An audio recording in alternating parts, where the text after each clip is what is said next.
Gostaria que pudéssemos aprender a ser pai com o pai da Bíblia Sagrada. Abre em Lucas capítulo 8, Lucas 8.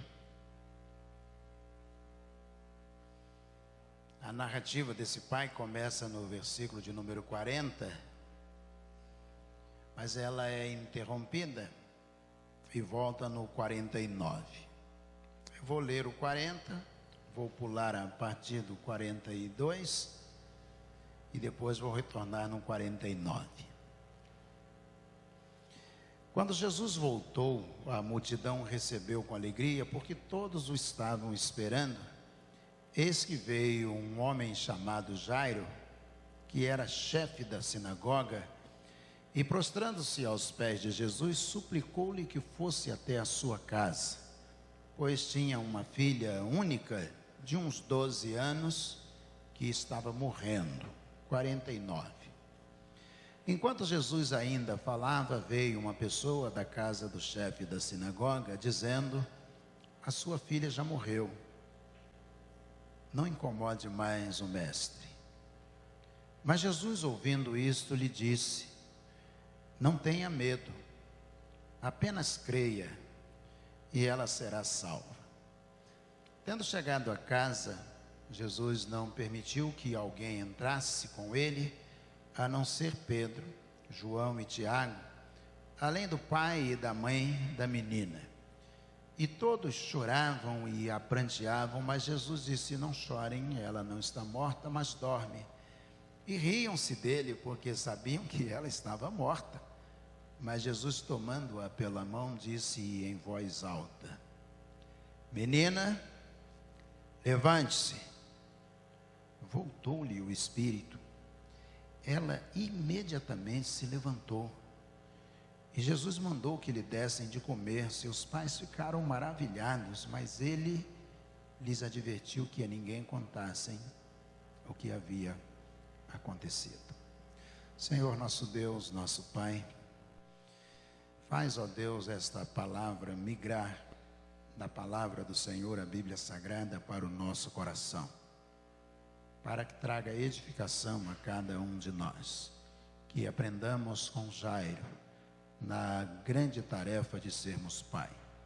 É a nossa oração em nome de Jesus, o nosso Senhor. Amém. Amém. Quando você é solteiro, você não se preocupa muito, porque você pensa assim: se eu chegar em casa e não tiver um jantar, eu chupo meia dúzia de laranja, deito e durmo, porque sou só eu, preciso me preocupar. E aí você encontra uma menina bonita, loira, de olhos verdes, e aí você pensa assim: vou casar com ela. Que menina bonita! E aí você casa com ela. Estou falando de mim, viu? E aí você casa com ela, e você já começa a pensar: já não vou mais ter que chamar, dizer para ela: chupa meia dúzia de laranja, deita e dorme. De modo algum. A vida mudou, a realidade é outra. Eu já começo a pensar não só em mim, mas também na esposa que Deus me deu. E aí, com o passar do tempo, ela engravida, ou eu engravido ela, não sei. E aí, ou nós dois nos engravidamos.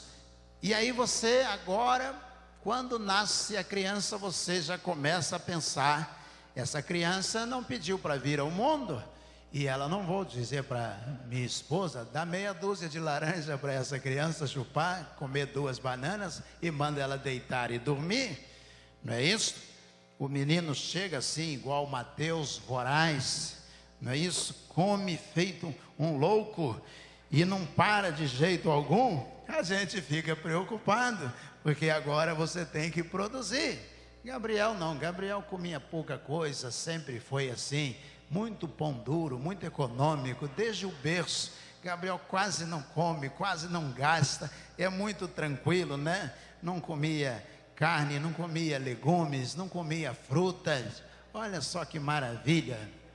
Só vergalhão, tijolo talvez pudesse comer, mas que maravilha que era. Mas aí você pensa: a realidade mudou, a realidade agora é outra. E aí a preocupação do pai não é mais consigo mesmo. Ele passa a preocupar-se com a esposa, com o filho, com a filha. E se ficar doente, tem que ter um meio de socorrer. E se precisar de remédio, tem que comprar. E se precisar de escola, tem que pagar um uniforme. E uma série de preocupações. Além de tudo isso, há uma coisa que é essencial. Tem que dar amor. Tem que dar tempo. Tem que dedicar a eles, devotar a eles a preocupação. Então nós vamos aprender hoje com um pai das Escrituras Sagradas, que eu acredito que muito vai contribuir para cada um de nós na missão de ser pai.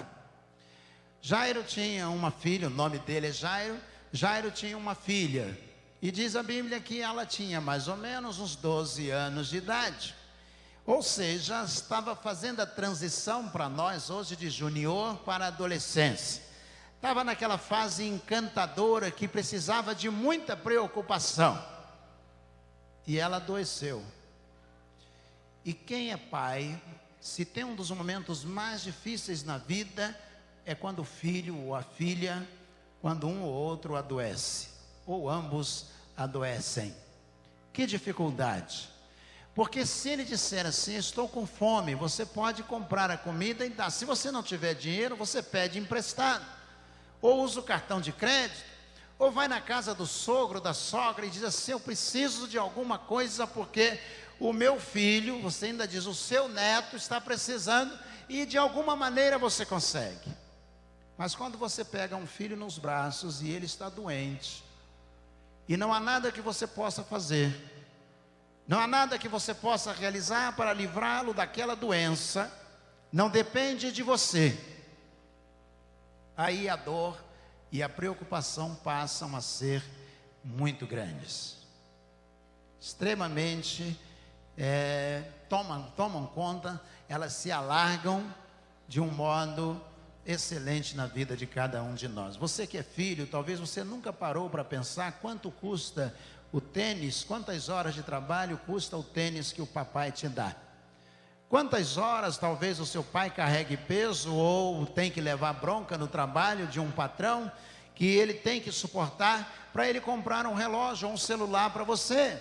Você que é filho talvez nunca parou para pensar o grande desafio que ele tem, esse homem tem de ser pai, e o que ele tem que enfrentar para que você possa continuar estudando, subsistindo, crescendo, se alimentando cada dia. E a esposa disse para Jairo, nossa filha está doente, chama o médico. O médico ausculta, examina a menina, ausculta a menina, e diz, Jairo, não há nada que eu possa fazer pela sua filha, ela vai morrer. Ela vai morrer. E aí, Jairo fica numa grande dificuldade. E aí, ele tem um grande problema. Qual o problema que ele tem? Ele tem que providenciar solução. E essa solução não depende dele. Primeira coisa que nós aprendemos, muitas vezes o pai abre mão dele mesmo, daquilo que ele acredita, daquilo que ele é capaz de ter juntado durante toda a sua vida. Ele resolve chamar Jesus. Lembre, a narrativa começa dizendo, lá no versículo de número 40, que ele era chefe da sinagoga. Ser chefe da sinagoga é um oficial, ou ele era responsável pela preparação de todo o culto de adoração ao Senhor no templo em Jerusalém, ou então ele era um alto membro do conselho da religião que comandava o país inteiro. E ele vai ter que procurar Jesus, que não é bem quisto dentro do conselho, que não é bem visto pela religião, pelo sumo sacerdote da religião judaica. Ele vai ter que abrir mão daquilo que ele acredita, daquilo que ele juntou a vida inteira. Ele vai ter que ceder para poder buscar uma solução para a filha dele. Quantas vezes o pai tem que ceder para poder encontrar um caminho para ajudar o filho? Quantas vezes ele tem que abrir mão daquilo, das suas convicções, para poder ajudar o filho, nesse caso, a filha. E a gente tem que aprender com Jairo, porque ele se aproxima de Jesus, diz o texto bíblico, a partir do versículo 40, ele ajoelha e ele implora a Jesus. Um alto oficial, membro do conselho, procura um homem que não é do conselho, que não é reconhecido pela sua religião como sacerdote, e ele vai se aproximar e vai se ajoelhar diante dele. Ele está abrindo mão de todas as suas convicções religiosas. Ele está abrindo mão de tudo que ele construiu a vida inteira, todo o seu status. Ele está abrindo mão de toda a sua fama por causa da filha. Ser pai é conseguir alargar os horizontes, dizendo: eu vou ter que encontrar caminhos novos para abençoar o meu filho ou a minha filha. Eu tenho que encontrar um jeito. Eu tenho as minhas convicções, mas eu tenho que abrir mão delas. Quantas vezes eu tive que fazer isto? Sendo pastor da igreja.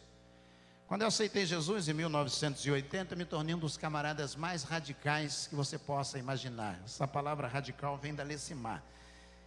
Um dos camaradas mais radicais. Eu tinha uma coleção, tinha alguns LPs dos Beatles, e eu quebrei tudo e joguei fora. Tinha Led Zeppelin, tinha Like Reflection, e eu quebrei tudo e joguei fora. Agora eu sou crente em Jesus, isso é do mundo, eu não quero mais saber de nada disto, e eu joguei tudo fora. Agora eu só vou ouvir Oséias de Paula, eu só vou ouvir Feliciana Amaral, e eu não ouvia mais nada que não fosse evangélico. O tempo passou, veio o filho. Um dia eu estava andando com o Mateus no Barra Shopping. Mateus tinha 12 anos de idade, a idade dessa menina. E o Mateus disse assim: pai, posso falar uma coisa com o senhor? Eu falei: claro, meu filho. Eu queria comprar um CD. Eu falei: claro. Pensei logo, né? Vou comprar um CD evangélico para ele. Quem sabe Vencedores por Cristo, alguma coisa assim. E ele com 12 anos de idade. Eu falei: e o que você quer comprar? Ele falou: eu quero comprar um CD da Rita Lee. Lecimar estava em pé ao lado, não sei se lembra disso, estava em pé ali ao lado. E aí eu olhei para ele, pensei: ele tem 12 anos de idade. Eu fiz as minhas escolhas, mas ele vai ter que aprender a fazer as... Eu quieto pensei isso. Ele vai ter que aprender a fazer as escolhas dele. E aí eu olhei para ele e disse: Rita Lee? Ele disse: é, pai, será que tem problema? Eu falei: claro que não, eu ouvi Rita Lee a vida toda. Pode sim, vamos lá, te ajudo a escolher alguns CDs da Rita Lee. Aí foi: do Djavan, posso comprar também? Aí: pode. Aí foi escolhendo. Compramos tudo aquilo, todos aqueles CDs, DVDs CDs que ele queria. E aí a Lecimar falou: parabéns, parabéns. Aí eu falei para ela: eu fiz as minhas escolhas, me tornei extremamente radical, mas ele tem direito de fazer as escolhas dele. Eu abri mão do meu radicalismo para que ele pudesse crescer e fazer as escolhas dele. O que Jairo está ensinando, quando ele ajoelha diante de Jesus e ele implora, é que ele está abrindo mão. Imagina você em casa, a esposa dizendo ao Jairo: Jairo, por que a gente não chama Jesus? Ele olha para ela, ele pensa duas vezes, ele tem suas convicções e ele diz, olha para a menina que está para morrer e ele diz: eu vou abrir mão de tudo que eu fiz até hoje, construir, porque eu quero o bem da minha filha. A segunda coisa que nós aprendemos com Jairo, a primeira é abrir mão para o bem dos filhos. A segunda coisa que a gente aprende é chamar Jesus. O médico disse: olha, não adianta mais. Esse médico aqui, ele tem 2 casos aqui, os 2 estão perdidos, né? No mesmo lugar, 100% de derrota, 100% de problema, porque o outro é a mulher que tinha um fluxo de sangue 12 anos e ela gastou tudo com ele, diz o texto, e agora o filho, os 2 estão no vilarejo, e é difícil ter 2 médicos num vilarejo.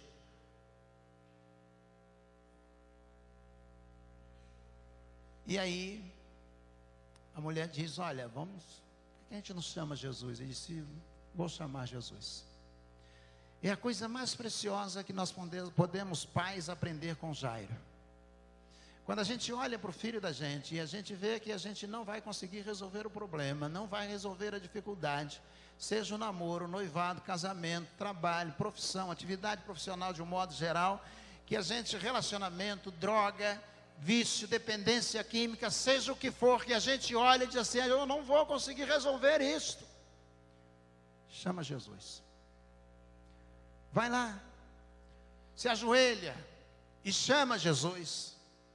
A esposa e ele disseram, nós vamos fazer o quê? Vamos chamar Jesus. Ele disse, então nós vamos chamar. O ato de se ajoelhar é abrir mão de si mesmo. Mas o ato de chamar Jesus é querer que Jesus venha com ele para a casa dele. Porque uma coisa é você concordar, e outra coisa é você passar a agir. Você, pai, pode dizer, eu concordo que Jesus pode abençoar o meu filho, a minha filha. Eu concordo que Jesus é médico dos médicos, eu concordo que Ele é o Senhor dos senhores. Mas você não ora, você não chama Jesus, você não convida Jesus para vir agir sobre a vida do seu filho. Jairo vai lá, ele vai até lá. E ele diz, Jesus, eu estou aqui ajoelhado, eu estou abrindo mão de tudo que eu creio, mas eu quero que o Senhor vá lá em casa, o Senhor entre na minha casa, e eu não estou nem aí para o que os outros vão pensar. Porque uma das grandes barreiras que muitos pais enfrentam é achar o que os outros vão pensar. O que é que vão pensar da minha filha? O que é que vão pensar do meu filho? Posso te dizer uma coisa? Cuida da saúde do seu filho, porque da vida os outros tomam conta, inevitavelmente. Tem gente o tempo todo tomando conta da sua vida, da vida do seu filho, da sua mulher. Tudo que você vai fazer tem gente tomando conta. Então não se preocupe com isso. Jairo não estava preocupado. O que o conselho, o sinédrio, o que eles vão pensar a respeito dessa minha decisão? Ele não está nem aí, ele quer que Jesus vá lá para abençoar. Jesus, eu quero que o Senhor possa ir lá e o Senhor possa curar a minha filha. Porque diz ele, eu tenho uma filha de 12 anos de idade e o médico disse que ela vai morrer. E eu quero que o Senhor chegue até lá. Vem comigo, vamos lá para casa. Bem-aventurado é o pai e a mãe que, independentemente do que os outros vão pensar, do que os outros estão pensando, que estão comentando, que chamem o Jesus para a vida do seu filho. Diz, Jesus, eu estou ajoelhado aqui porque eu gostaria que o Senhor tocasse no meu filho e na minha filha, que o Senhor abençoasse a vida dele, que o Senhor pudesse ser com ele. Senhor, eu não estou nem pensando no que os outros estão pensando, eu quero que o Senhor cuide do meu filho, que o Senhor abençoe a minha filha. E ele faz isso. Quando a gente toma essa decisão, vem a terceira coisa. A gente deve levar até as últimas consequências. Eu vou orar pelo meu filho. Haja o que houver, eu vou continuar orando ao Senhor. Quem esteve aqui sábado retrasado sabe do que eu estou falando com o testemunho do pastor Denilson. Até hoje eu estou impactado com o testemunho dele. Não vou parar de orar, vou continuar orando. Deus vai continuar abençoando. Uma hora a solução vai chegar, não sei de que jeito, mas ela vai chegar. Ele chega até Jesus e diz, Senhor Jesus, eu quero pedir que o Senhor possa ir lá em casa. Jesus disse, vamos.